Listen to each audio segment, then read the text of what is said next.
Olá, olá pessoal, estamos de volta. Eu sou Fábio Pirajá, o observador, tá aqui.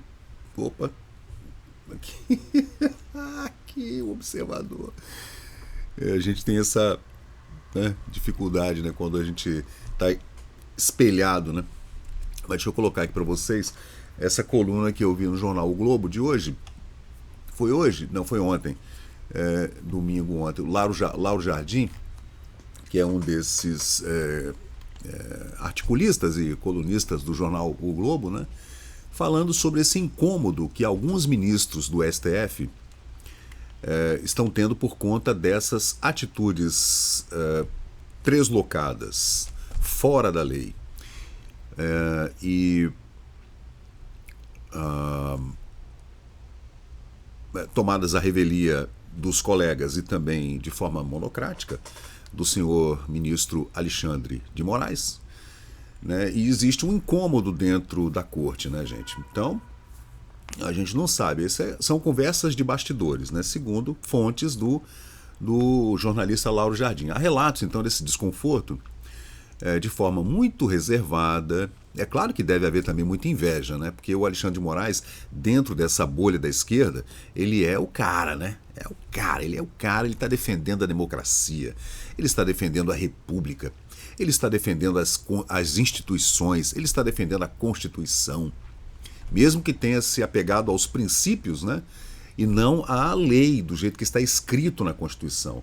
O que ele está fazendo é absolutamente inconstitucional, ele está prevaricando, inclusive, né? E existe, então, lá dentro do Supremo, esse mal-estar, né? Inclusive com aqueles que são, como o Fux, por exemplo, né? O ministro Fux, André Mendonça, os ministros indicados pelo Bolsonaro, os dois, né? E existe também aqueles que estão fechadinhos ali, Gilmar Mendes, o Dias Toffoli, que eram todos ex-petistas ou ex-PSDBistas, né? Como o Alexandre de Moraes, que era do PSDB, do partido, né?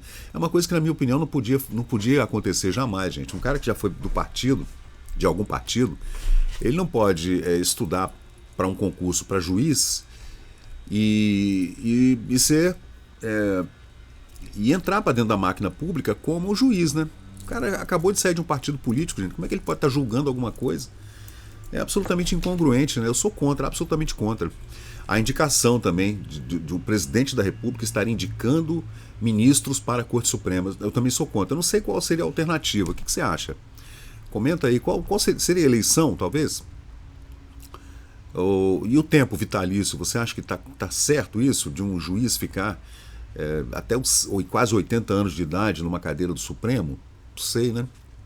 Podia ter um mandato com uma duração, não sei, 6 anos, talvez, 5 anos, não sei. Né? É complicado demais. Assim, na minha opinião, a Suprema Corte Federal e a Suprema Corte Estadual, que seria o STJ, né, ele não, os desembargadores, perdão, estaduais, não podem ser indicados por governadores. E no Supremo, o ministro não pode ser indicado pelo presidente da República, né? Se o cara, como o Maduro, por exemplo, que vem fraudando eleições, se ele fica 10, 15 anos como presidente eleito, ele vai colocar a maioria ou toda a Corte Suprema para atuar de acordo com suas ideias, né? Suas agendas. Então, sinceramente, se o Lula ganha em 2026, se ele realmente for concorrer, né, em 2026, ele coloca mais 3 ministros do Supremo. Aí pronto, o Supremo todo será de esquerda, né? Ou esquerda, centro-esquerda, ou extrema esquerda. Bem que no Brasil não existe extrema esquerda, existe extrema direita. Não existe extrema esquerda. Na esquerda existe democratas e na direita existe fascista e nazista, né? Segundo a CUSP, a Globo e etc. A Folha de São Paulo. Agora, a avaliação desses ministros, desses que estão incomodados, aí eu fiz uma pesquisa para saber quem seriam esses ministros que estão incomodados com o carequismo aí, hein? Eu posso falar que eu tenho lugar de fala, tem lugar de fala. Ao adotar uma linha muito rigorosa e muito expositiva, também é um juiz que dá entrevista, que participa de palestra em universidade. Gente, esse cara era para estar no gabinete lendo o que ele precisa, o que está sendo demandado. Ele não era para estar dando entrevista, participando Bicho, fala sério, o juiz tem que falar nos autos, né? Não é assim? E esses ministros que estão incomodados com a atuação do Alexandre de Moraes estão falando num tal aumento da tensão institucional. Gente, não existe aumento. Nós já chegamos no estrangulamento dessa tensão institucional. Já era. Entre Supremo, entre o Judiciário, o Legislativo e o Executivo, e ainda o Ministério Público e a imprensa, está tudo em tensão máxima. Quem não vê isso é porque não está querendo enxergar, ou é burro o suficiente para não enxergar, ou então está dentro de algum mecanismo estatal. Né? Está gerando atrito desnecessários atritos, né? E até alimentando a narrativa de perseguição usada por investigadores e seus apoiadores. Qual seria o juiz do Supremo que está falando isso, que está com esse pensamento? Será o Fux? Carmen Lúcia, duvido. Carmen Lúcia é PT até debaixo d'água, né, cara? O Flávio Dino é PCdoB. Lewandowski saiu da cadeira do Supremo e virou ministro do PT. Era do PT também. Né? O Barroso.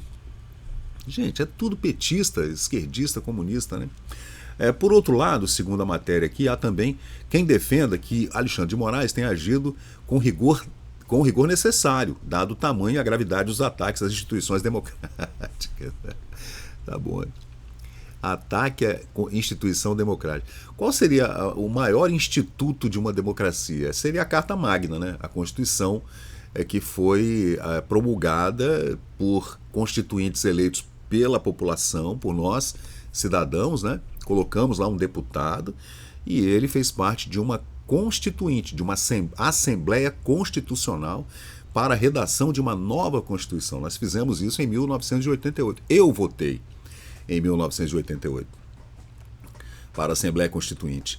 Então, se você, nesse bloco de constituintes, você estabelece estudos para uma nova Carta Magna e você logo depois promulga essa Constituição, que foi promulgada lá com muita festa, né?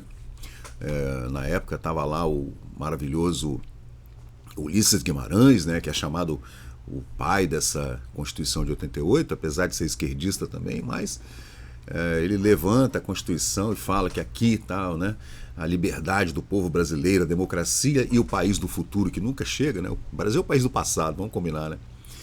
E a gente vê, né, que hoje um cara desse chega lá e não cumpre nada que está escrito na Constituição, faz tudo à revelia da Constituição, a revelia de outros juristas, né? E se dane. Inclusive a revelia de quem colocou ele lá, que foi Michel Temer, né? Michel Temer também é um constitucionalista, advogado, né?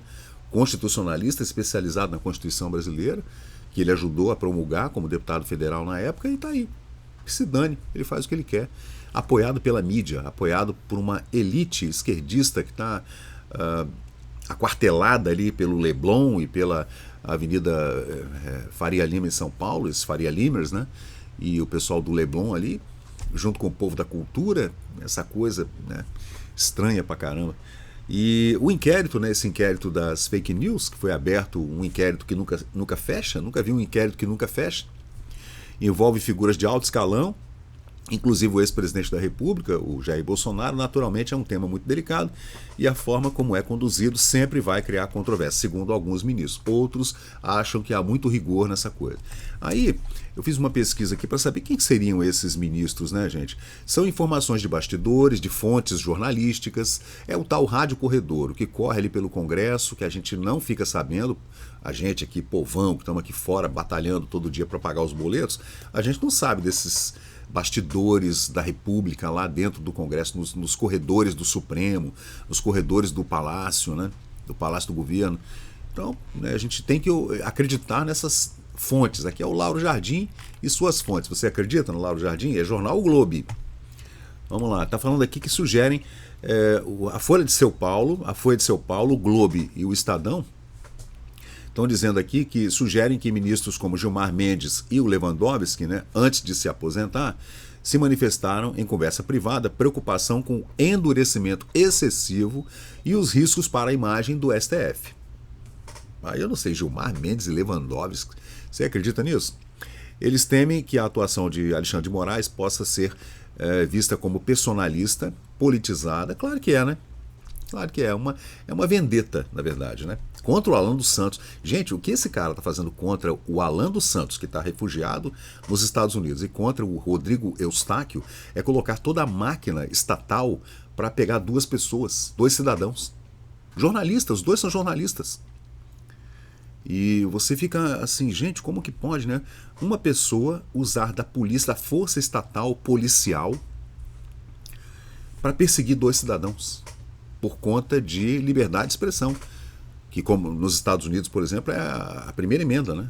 É a primeira emenda da Constituição americana, é a liberdade de expressão, e deveria ser em todas as constituições, né? Liberdade absoluta de expressão, mas o cara não gosta do que a pessoa fala, o que o jornalista está falando, e manda todo o estamento burocrático estatal atrás de duas pessoas, cancelando passaporte, cancelando contas bancárias, congelando os bens imóveis e tudo. Isso é um absurdo, né, cara? É um absurdo. Eu não acredito que seja o Gilmar Mendes e o Lewandowski que estavam falando mal. Eu não acredito. São comparsas, gente. Né? Eu não acredito, não. Além desses dois que eu falei agora, há menções genéricas também com relação a Carmen Lúcia e o Barroso. Também não acredito. Que Gilmar Mendes, Lewandowski, quando era ministro do Supremo, já aposentou-se, né? Carmen Lúcia e Luiz Barroso, ministro Barroso, estão incomodados, talvez por ciúme, por inveja, porque esse aqui recebe muito holofote da imprensa, está sempre ali como se fosse um presidente eterno do Supremo, né? Ou talvez um presidente do país é quem está mandando realmente, então talvez exista uma inveja. Agora dizer que estão contra, eu duvido muito.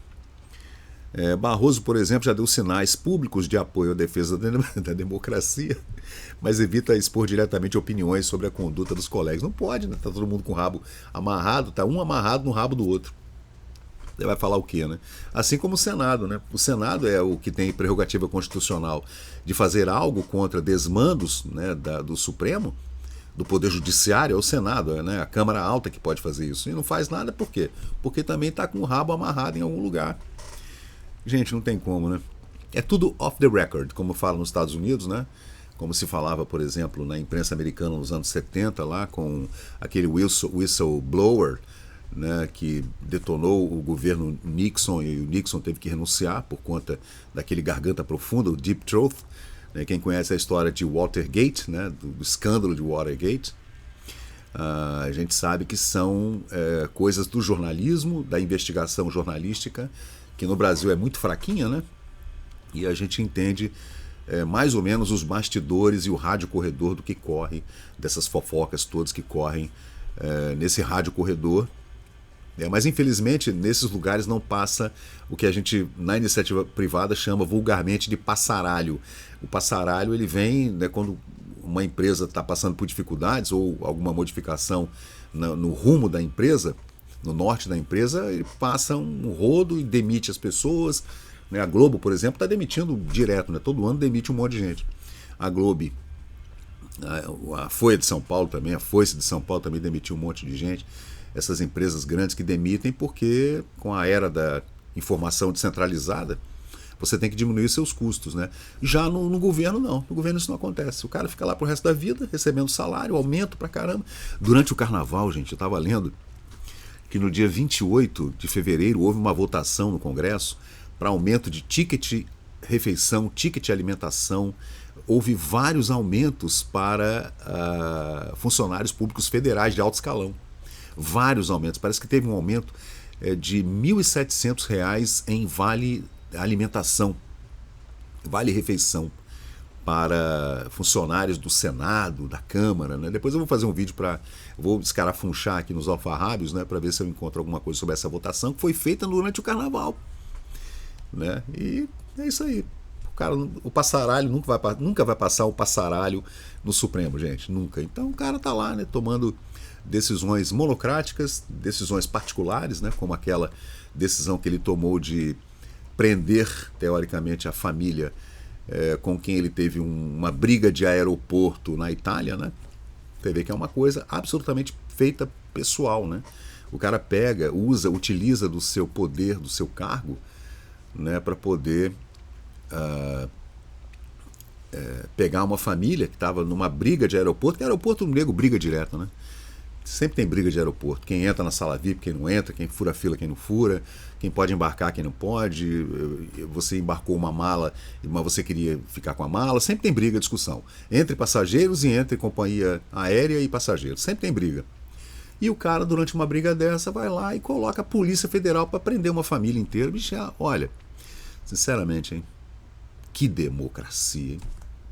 Que maravilha. Isso aí, gente. Comenta, curte, compartilha. Comenta lá o que você acha aí. Você acha que existem mesmo outros ministros do Supremo que estão incomodados com a ação desse aí? Eu acho que não, hein? Talvez os dois que o Bolsonaro colocou lá. Vamos lá, comenta aí. Valeu, gente.